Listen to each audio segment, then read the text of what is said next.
আপনাকে অসংখ্য ধন্যবাদ। এখন আলোচনায় অংশগ্রহণ করবেন মাননীয় সদস্য ফরিদুন নাহার লাইলি, 343 মহিলা আসন 43। আপনার সময় 5 মিনিট। 2024-25 অর্থ বছরের প্রস্তাবিত বাজেটের উপর আমাকে আলোচনা করার সুযোগ দেওয়ার জন্য আপনাকে অশেষ ধন্যবাদ। বক্তব্যের শুরুতে আমি বিনম্র শ্রদ্ধায় স্মরণ করছি বাঙালি জাতির মহানায়ক, স্বাধীনতা সংগ্রামের অমর কবিতার রচয়িতা, সর্বকালের সর্বশ্রেষ্ঠ বাঙালি জাতির জনক বঙ্গবন্ধু শেখ মুজিবুর রহমানকে। আমি বিনম্র শ্রদ্ধায় স্মরণ করছি বঙ্গবন্ধু সহযোদ্ধা ও সহধর্মিণী ত্যাগ ও সুন্দরের সাহসী প্রতীক মহিষী নারী শেখ ফজিলতুন্নেসা মুজিবকে এবং তাদের প্রিয় 3 পুত্র বীর মুক্তিযোদ্ধা ক্যাপ্টেন শেখ কামাল, বীর মুক্তিযোদ্ধা লেফটেন্যান্ট শেখ জামাল এবং তাদের আদরের ছোট্ট শিশু শেখ রাসেলকে, এবং 75-এর 15ই আগস্ট যারা নির্মমভাবে নিহত হয়েছেন, যাদের রক্তে ভিজা বাংলার এই পবিত্র মাটি, আমি তাদের সকলের আত্মার শান্তি কামনা করছি। আমি বিনম্র শ্রদ্ধায় স্মরণ করছি জাতীয় 4 নেতা, মহান মুক্তিযুদ্ধে 30 লক্ষ শহীদ আর 2 লক্ষ মা বোনদের ত্যাগের বিনিময়ে আজকের এই বাংলাদেশ, আমি তাদের আত্মার শান্তি কামনা করছি। মাননীয় স্পিকার, আমি আজ যে মহান সংসদে দাঁড়িয়ে বক্তব্য রাখছি তা কখনোই সম্ভব হতো না যদি না আমাদের বঙ্গবন্ধু শেখ মুজিবুর রহমানের জন্ম না হতো। আমার সকল কাজের অনুপ্রেরণা বঙ্গবন্ধুর আদর্শের পরিশুদ্ধ উত্তরসূরি বাংলাদেশের সূর্য সারথী শেখ হাসিনা যদি আমাকে দ্বিতীয়বারের মতো সংসদ সদস্য নির্বাচিত না করতেন। তাই আমার সমস্ত শ্রদ্ধা, সমস্ত কৃতজ্ঞতা, সমস্ত ভালোবাসা সবই আমার প্রাণপ্রিয় নেত্রী জননেত্রী শেখ হাসিনা এবং বঙ্গবন্ধু শেখ মুজিবুর রহমানের জন্য। মাননীয় স্পিকার, মাননীয় প্রধানমন্ত্রী জননেত্রী শেখ হাসিনার নেতৃত্বে বাংলাদেশ স্বল্প উন্নয়ন দেশের কাতার থেকে উন্নয়নের মহাসড়ক ধরে বিশ্ব সভায় উঠেছে উন্নয়ন দেশের তালিকা। এটা আমাদের প্রতিটি বাঙালির প্রতি বহুকাঙ্ক্ষিত পরম এক প্রাপ্তি। তার নেতৃত্বে আজ গোটা বিশ্বে বাংলাদেশ উন্নয়নের রোল মডেল। বঙ্গবন্ধু কন্যা দূরদর্শী নেতৃত্বে আমরা গৌরবান্বিত ও মহিমান্বিত। মাননীয় স্পিকার, সুখী সমৃদ্ধ উন্নত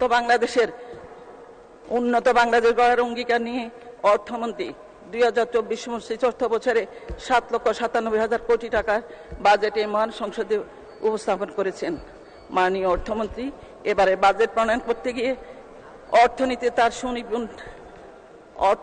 তার সুনিপুণ দক্ষতা দেখিয়েছেন।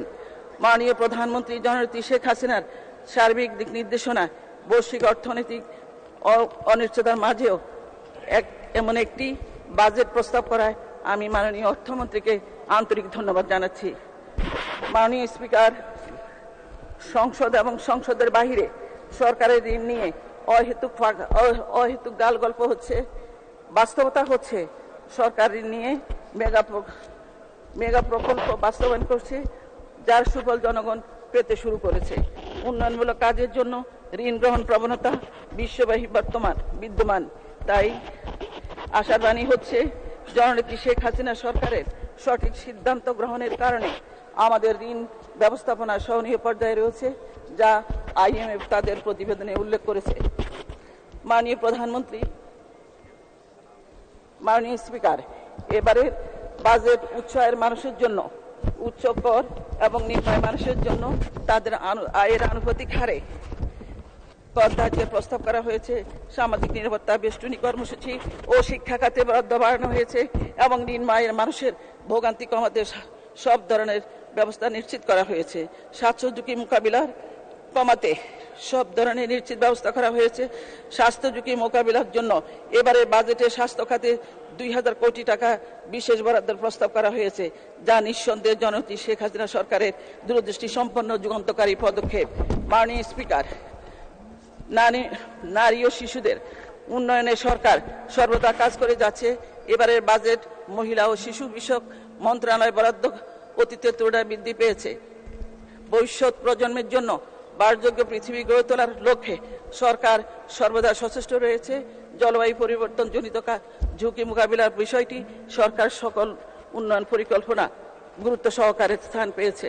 এই সংক্রান্ত কার্যক্রমকে আরো গতিশীল করার জন্য এবারের বাজেটে 100 কোটি টাকার বিশেষ বরাদ্দ রাখা হয়েছে। মাননীয় স্পিকার, মাননীয় প্রধানমন্ত্রী জননেত্রী শেখ হাসিনার নেতৃত্বাধীন সরকার দেশের কৃষি খাতে বৈপ্লবিক পরিবর্তন ঘটিয়েছেন। কৃষি উৎপাদনকে উৎসাহিত করার জন্য সরকার বুতুরকে প্রদান অব্যাহত রেখেছে। মাননীয় স্পিকার, এবারে আমার নির্বাচনী এলাকার কিছু কথা বলতে চাই। আমার নির্বাচনী এলাকার লক্ষ্মীপুর ৪ রামগতি কমলনগর সদস্য 2 মিনিট বলবেন। 2 মিনিট। রামগতি কমলনগর এলাকার নদী ভাঙ্গনে নিঃস্ব মানুষের অসহায়তা দূর করার জন্য মাননীয় প্রধানমন্ত্রী 2014 এবং 2021 সালে মেঘনা নদীর তীর রক্ষা বাঁধ প্রকল্প অনুমোদন করেন। এই জন্য আমি আমার নির্বাচনী এলাকার সর্বস্তরের জনগণ মাননীয় প্রধানমন্ত্রীর প্রতি কৃতজ্ঞতা প্রকাশ করছি। মাননীয় স্পিকার, আজ এই মহান সংসদে দাঁড়িয়ে বলতে চাই, জননেত্রী শেখ হাসিনা যতদিন বেঁচে থাকবেন, যতদিন আমাদের রাজনীতিতে নেতৃত্ব দিবেন, তার হাত ধরে উন্নয়নশীল পথে হাঁটবে সবুজ এই বাংলাদেশ, লাল সবুজের বাংলাদেশ। তার ভিশনারি লিডারশিপের মাধ্যমে গণতন্ত্র, অসাম্প্রদায়িক রাজনীতি বিকশিত হবে, জনগণের অধিকার সুপ্রতিষ্ঠিত। আমাদের এই দেশ হবে সুখী, সমৃদ্ধ, উন্নত, স্মার্ট বাংলাদেশ। আমি আমার প্রাণপ্রিয় নেত্রী জননেত্রী শেখ হাসিনার সুস্বাস্থ্য কামনা করছি। মাননীয় স্পিকার, আপনাকে ধন্যবাদ জানিয়ে আমি আমার কথাগুলো শেষ করছি।